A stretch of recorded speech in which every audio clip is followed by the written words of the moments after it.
There has been so much going on in just the last couple years, so many new developments, and you hear a lot of things in the news and it's not necessarily all reliable information.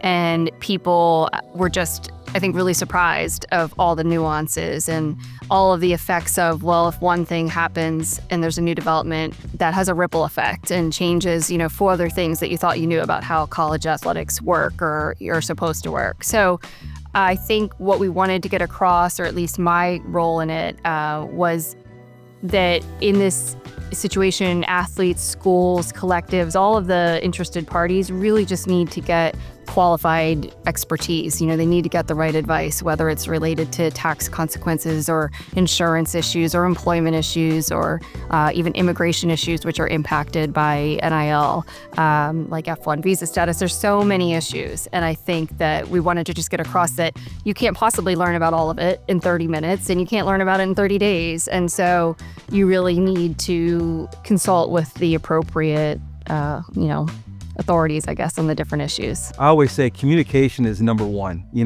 and I tell new clients that I get, and a lot of times, especially with the fact that we're going younger and younger now with NIL, and so you have kids at an earlier age starting to make money, and so their families are now looking for people to help advise and guide them. So a lot of these conversations are starting with their parents, but then ultimately, these are these young men and women's money. And so you have to build a relationship with them because at the end of the day, that's who you have to hold your responsibility to. And so communication is the number one thing that I always stress. I've got to have very open lines of communication with my clients, and I've got to have the level of communication and trust with them that I build up so that we can have conversations that aren't always, the nice and fluffy and easy conversations.